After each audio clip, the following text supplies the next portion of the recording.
I never thought a text message could destroy a family, but here we are. My parents texted, "You're not our priority right now," at my birthday dinner. So I left them a note that cost them their house. Let me paint you a picture of what my life looked like before everything fell apart. For 3 years, I'd been the perfect daughter. Rebecca Mitchell, age 32, reliable as clockwork, always there when my parents needed me. And boy, did they need me a lot. Every month, like some twisted subscription service, I'd transfer $1,500 to cover their mortgage. Not because they couldn't afford it. My dad had his pension. My mom worked part-time at the boutique downtown. But because there was always something. The car needed repairs. The roof had a leak. Mom's medical bills. Dad's back surgery recovery. There was always a reason why they were just a little short this month. I told myself it was temporary. Family helps family, right? That's what good daughters do. They sacrifice. They step up.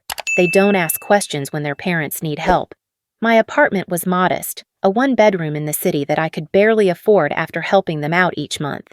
I'd canceled 3 vacations in the past 2 years. That trip to Greece with my college friends? Canceled because Dad needed help with property taxes. The weekend getaway with my boyfriend Jake?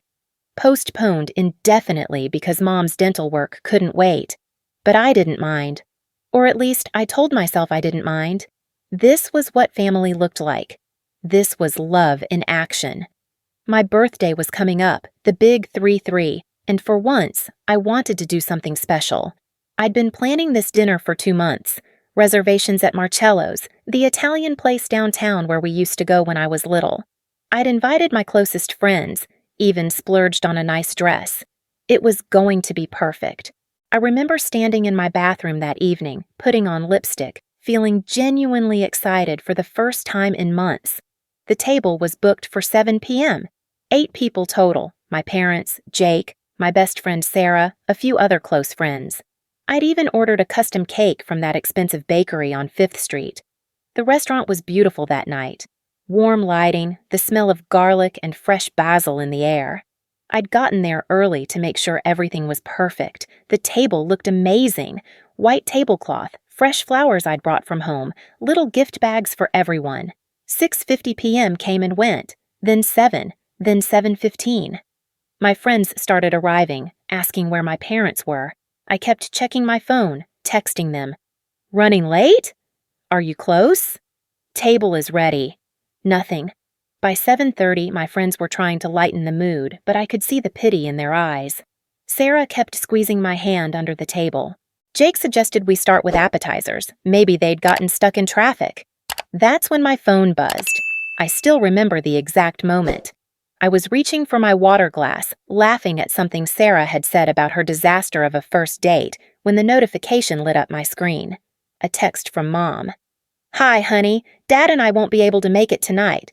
Something came up with your brother. You're not our priority right now. Have a good dinner." I read it 3 times before it sank in. You're not our priority right now. Not emergency with David. Not so sorry, we'll make it up to you. Not even a phone call to explain. Just a cold, clinical text message reducing me to a non-priority. On my birthday. At the dinner I'd been planning for 2 months, the table went quiet. I must have made some kind of sound because everyone was staring at me. Sarah leaned over to look at my phone and I watched her face change from confusion to anger. "Are you kidding me?" she whispered. I couldn't speak. I just sat there, holding my phone, staring at those words. The birthday cake I'd ordered sat in the middle of the table like some kind of cruel joke, 33 candles waiting to be lit. My friends tried to salvage the evening. They really did. Jake ordered wine. Sarah started telling funny stories. Everyone was working overtime to pretend this was normal, but I could barely taste my food. Every few minutes I'd check my phone, waiting for another message, an explanation, an apology, something. Nothing came. I made it through dinner somehow, smiled when they brought out the cake, blew out the candles when they sang happy birthday, opened presents and said all the right things. But inside, something was cracking. After everyone left, I sat in my car in the restaurant parking lot for 20 minutes, just staring at that text message. You're not our priority right now. Over and over, those words played in my head. My brother David, the golden child who couldn't seem to get his life together at 28, still living in his college apartment, still finding himself, still calling mom and dad whenever he needed money for rent or groceries or whatever crisis of the week he'd manufactured. What could possibly have been so urgent with David that they couldn't even call me?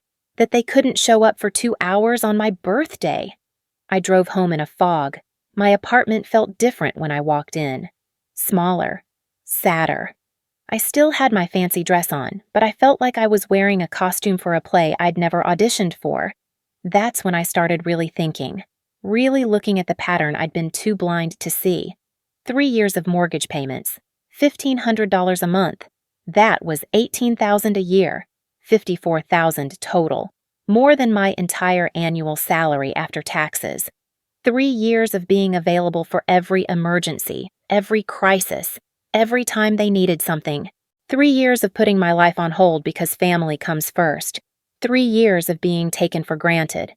I sat on my couch, still in my birthday dress, and started adding it up. Not just the mortgage payments. The time I'd covered their insurance deductible when Dad hurt his back, $800. The car repair when Mom's transmission died, $1,200. The property tax help, the medical bills, the just this once payments that kept coming every few months. By conservative estimate, I'd given them over $60,000 in the past 3 years. $60,000 I could have used for my own life, my own dreams, my own future. And what did I get in return? A text message on my birthday telling me I wasn't their priority. That's when it hit me. I wasn't their daughter. I was their ATM. The realization should have been devastating, but instead I felt something else. Something cold and clear and surprisingly calm. I walked to my kitchen and pulled out a piece of paper. My hands were steady as I wrote, "Since I'm not your priority, don't expect me to be yours." I folded the note carefully and slipped it into my purse. Tomorrow, I would drive to their house. I would leave this note on their kitchen table, the same table where I'd sat as a child doing homework while Mom cooked dinner and Dad read the newspaper. But first, I had a phone call to make. I picked up my phone and scrolled to my bank's after-hours number. It was almost midnight, but their automated system was available 24/7. Perfect. "Thank you for calling First National Bank. How can I help you tonight?" "I need to stop an automatic payment," I said, my voice surprisingly steady. "Effective immediately." "I can help you with that. Can you provide the account number and the payment details?" I gave them everything.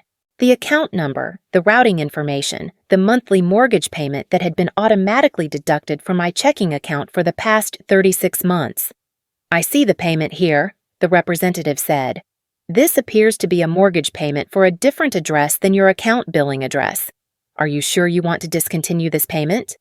"Absolutely certain." "Okay, I've stopped the automatic payment. The next scheduled payment for March 15th has been canceled. Is there anything else I can help you with tonight?" "No, that's everything. Thank you." I hung up and sat back on my couch. It was done. 36 months of payments ended with a 5-minute phone call. I should have felt guilty. I should have felt scared about what would happen next. Instead, I felt something I hadn't experienced in years. Power. For the first time in 3 years, I had made a decision that put my needs first. For the first time in 3 years, there would be consequences for treating me like an ATM instead of a daughter. I went to bed that night and slept better than I had in months. The next morning came bright and clear. I made myself coffee, took a long shower, and got dressed with the same care I'd use for a job interview. This was important. This was the day everything changed. I drove to my parents' house around 10 a.m. when I knew they'd be awake but still in their morning routine. The house looked the same as always, perfectly maintained lawn, fresh paint, the garden Mom was so proud of. All of it paid for, in part, by my monthly contributions. I used my key to let myself in. They'd given me that key years ago, back when I was their reliable daughter who could be counted on for anything. How ironic that I was using it now for this. "Rebecca," Mom called from the kitchen. "Whoa, what are you doing here?" I walked into the kitchen where both my parents were sitting at the table, coffee mugs in front of them, newspaper spread between them like they didn't have a care in the world. I wanted to drop something off, I said, pulling the folded note from my purse. I placed it on the table between their coffee cups and turned to leave. What's this about? Dad asked, but I was already walking toward the door. Read it, I said without turning around. You'll figure it out. I was in my car and backing out of their driveway when I heard Mom's voice calling my name from the front door. I didn't stop. I didn't look back. I drove straight to work and threw myself into my projects. Every time my phone buzzed, I ignored it. I knew they'd found the note. I knew they were trying to reach me. But for once in my life, I wasn't available for their emergency. Around noon, my phone started ringing, and ringing, and ringing. I let every single call go to voicemail. By 5 p.m., when I finally looked at my phone, I had 42 missed calls. 42. The voicemails started confused. Rebecca, what does this note mean? Call us back. Then concerned. Honey, we're worried about you. This isn't like you. Then angry. This is ridiculous, Rebecca. Stop being dramatic and call us back. But the last few voicemails were different. I could hear the panic creeping in. The bank called. Dad's voice was tight with stress. They said you stopped the mortgage payment. Rebecca, you can't do this. Call us back right now. Rebecca, please. Mom's voice was shaking. We need to talk about this. There's been a misunderstanding. Call us back. The final voicemail was from Dad again, and I could hear real fear in his voice for the first time. The mortgage payment was due today. Rebecca, if you don't restore that payment, we could lose the house. Please, call us back. We need to fix this. I sat in my car in my office parking lot, listening to 3 years of taking me for granted condensed into a series of increasingly desperate voicemails. But here's the thing. I didn't feel guilty. I felt something else entirely. I felt free. For the first time in 3 years, I turned my phone off completely. Not silent, not do not disturb, off. The sudden quiet felt like stepping out of a storm into a peaceful room. I drove home slowly, taking the scenic route through downtown, past the coffee shop where I used to meet my parents for Sunday brunch before every conversation became about what they needed from me, past the bookstore where Dad and I used to browse for hours when I was younger, past the park where Mom taught me to ride a bike. Everything looked the same, but I felt like a completely different person driving through these familiar streets. When I got home, I made myself dinner. Really made it. Not the quick frozen meals I'd been surviving on for months. I chopped vegetables, seasoned chicken, even opened a bottle of wine I'd been saving for a special occasion. Because this was special. This was the first day of my new life. Around 8 p.m., I finally turned my phone back on. The notifications flooded in like a tsunami. 67 missed calls now. Text messages filling my screen faster than I could read them. But I didn't panic. I didn't feel that familiar knot of anxiety in my stomach that usually came when my parents needed something. Instead, I poured myself another glass of wine and started reading through their messages with the detached interest of someone watching a documentary about someone else's life. The texts started frantically. Call us now, and this isn't funny, Rebecca. But as the hours passed, I could watch the progression of their realization in real time. The bank said you canceled the automatic payment. Rebecca, we need that payment to go through. Please don't do this to us. And finally, from Mom, we can't afford the house without your help. There it was. The truth they'd been dancing around for 3 years. They couldn't afford their lifestyle without me subsidizing it. I thought about my brother David and whatever emergency had been more important than my birthday. I wondered if they'd even told him what they'd done. If he knew that his latest crisis had cost me my family. My phone rang again. Dad's contact photo filled the screen. A picture from last Christmas where he was smiling and hugging me, back when I still thought being needed meant being loved. This time I answered.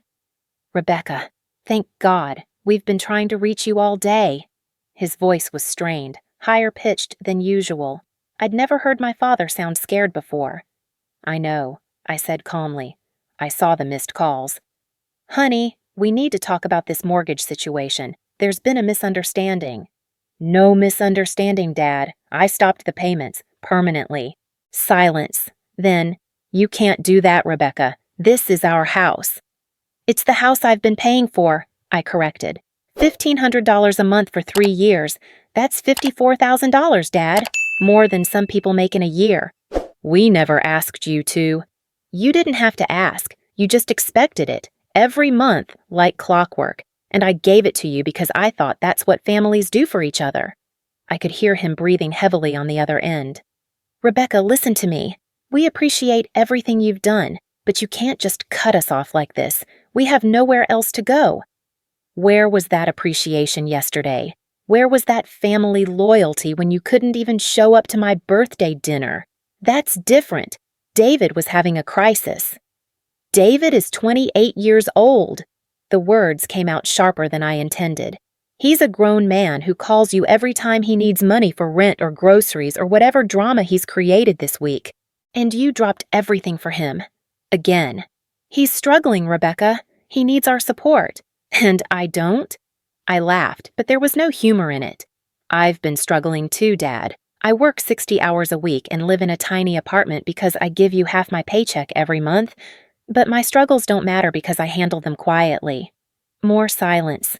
I could picture him in their kitchen, probably pacing like he did when he was stressed, Mom hovering nearby, wringing her hands. What do you want from us? He asked finally.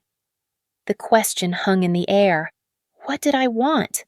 An apology? An acknowledgement of how they'd been treating me? For them to prioritize me the way they prioritized David? I want you to figure out your own finances, I said. I want you to call David and ask him to help you, since he's apparently more important than I am. I want you to experience what it feels like when the people you count on aren't available. Rebecca, please, be reasonable. We raised you, we loved you, we gave you everything. You gave me everything, I interrupted. You gave me the privilege of being your ATM. You gave me the honor of sacrificing my life for yours. You gave me 32 years of being second best to my brother. That's not true, isn't it? When's the last time you called me just to talk? When's the last time you asked about my life, my job, my relationship with Jake? When's the last time you did anything for me that didn't involve me doing something for you first? He couldn't answer because we both knew the truth. The mortgage payment was due today, he said quietly. If we don't pay it, we'll be in default. Then you better figure something out. Rebecca, you can't do this to your mother. She's been crying all day. This house is everything to her. And there it was, the manipulation that had worked for years. Make it about Mom. Make me feel guilty for causing her pain. Make me the bad guy for having boundaries. Mom has been crying? I asked. Did she cry when she sent me that text yesterday? Did she feel bad when she told me I wasn't her priority? She didn't mean it like that. How did she mean it, Dad? Explain to me how telling your daughter she's not a priority on her birthday could possibly mean anything else. Another long pause. We were upset about David. He'd gotten into some trouble and we were stressed. Stop. I cut him off. Just stop. You don't get to blame David for your choices. You chose not to come to my dinner. You chose to send me a cruel text instead of a phone call. You chose to treat me like I was disposable. We don't think you're disposable. Your actions say otherwise. I could hear Mom in the background saying something I couldn't make out. Dad covered the phone and I heard muffled conversation. Your mother wants to talk to you, he said when he came back. Put her on. Rebecca, sweetheart? Mom's voice was thick with tears. Please don't do this to us. I'm sorry about yesterday. I was upset about David and I said something stupid, but you know we love you. Do I? Because I'm starting to wonder what your version of love looks like. How can you say that? After everything we've done for you? What have you done for me, Mom? Really? What have you actually done for me lately that wasn't tied to what I could do for you? She was crying harder now.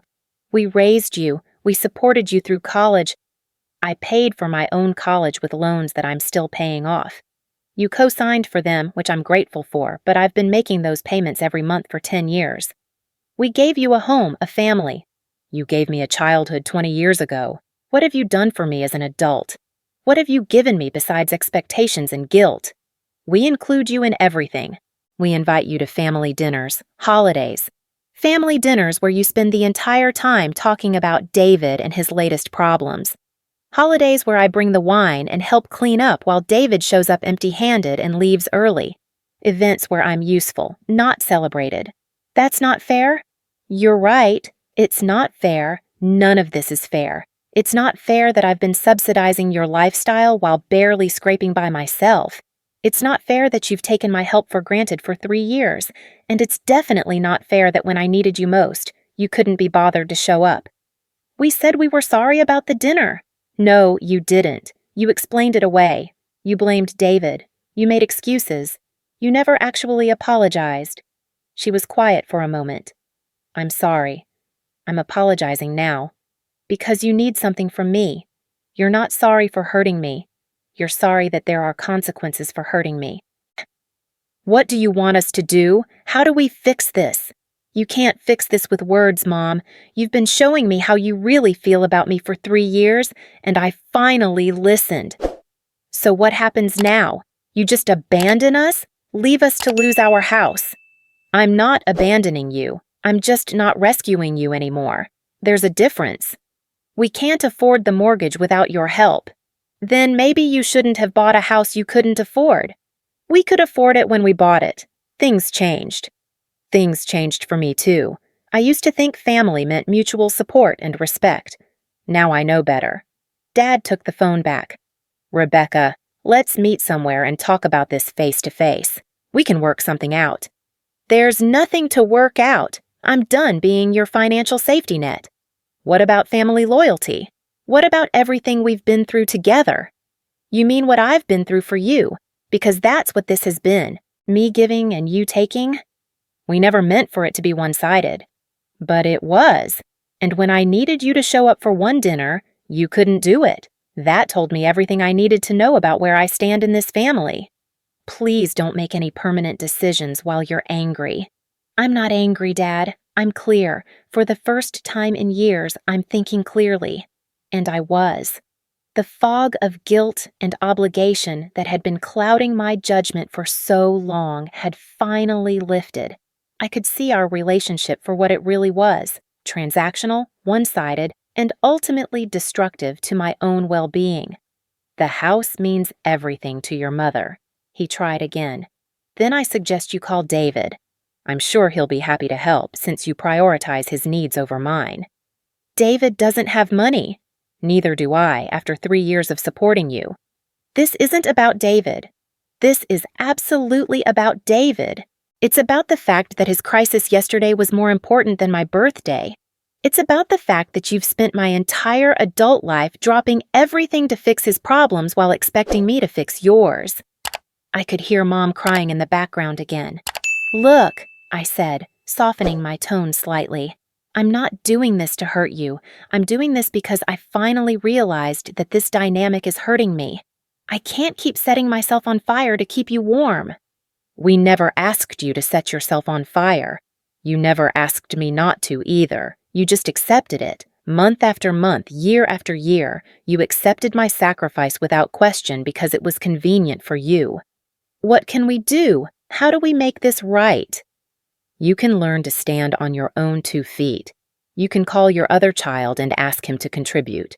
You can downsize to something you can actually afford. You can figure it out without me. And us? Our relationship? I was quiet for a long moment, considering. I don't know. Maybe someday we can rebuild something healthier, but not while you see me as an ATM instead of a daughter. We don't see you that way. Yesterday suggests otherwise. One mistake doesn't define our entire relationship. It wasn't one mistake, Dad. It was the final straw in a pattern that's been going on for years. I just finally got tired of carrying the weight. I could hear them whispering to each other again, probably strategizing, trying to figure out what to say to get me to change my mind. What if we paid you back? Mom asked suddenly.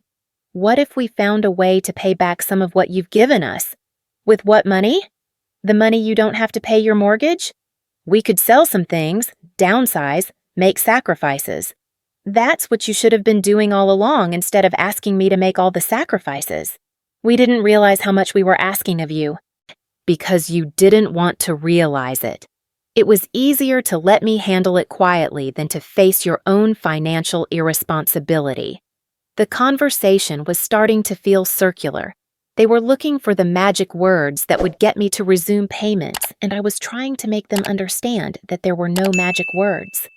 "I have to go," I said finally. "Rebecca, wait. Please don't hang up. We need to figure this out." "You need to figure this out. I already have." "What are we supposed to do?" "The same thing millions of people do every day. Take responsibility for your own lives." "But what about the house?" "What about it? It's just a house, Mom. If you can't afford it, you sell it and find something you can afford. People do it all the time." "This is our home." "It was your home that I was paying for. Now it's your problem to solve." I could hear Dad in the background, his voice getting louder and more agitated. Mom was crying harder. "I love you both," I said, and I meant it. "But I love myself too. And I'm finally choosing to act like it." "Rebecca." I hung up. My hands were shaking slightly as I set the phone down, but not from guilt or fear, from relief. For the first time in years, I had put my own needs first. I had set a boundary and held it, even when they tried every manipulation tactic in the book. My phone immediately started ringing again. I turned it off and poured myself the last of the wine. The silence in my apartment felt different now. Not empty or lonely, but peaceful. Like the quiet after a storm has finally passed. I thought about tomorrow, and the day after that, and all the days stretching ahead of me. For the first time in 3 years, my paycheck would be entirely mine. I could take that trip to Greece. I could move to a nicer apartment. I could save for my own future instead of funding their present. I could build a life that was actually mine. My phone stayed off for the rest of the night. Whatever crisis they manufactured, whatever emergency they claimed, whatever guilt trip they tried to send me, it could wait until I was ready to deal with it. Or maybe it could wait forever, because for the first time in my adult life, I was free. Free from their expectations, their emergencies, their endless capacity to make their problems my responsibility. And it felt incredible.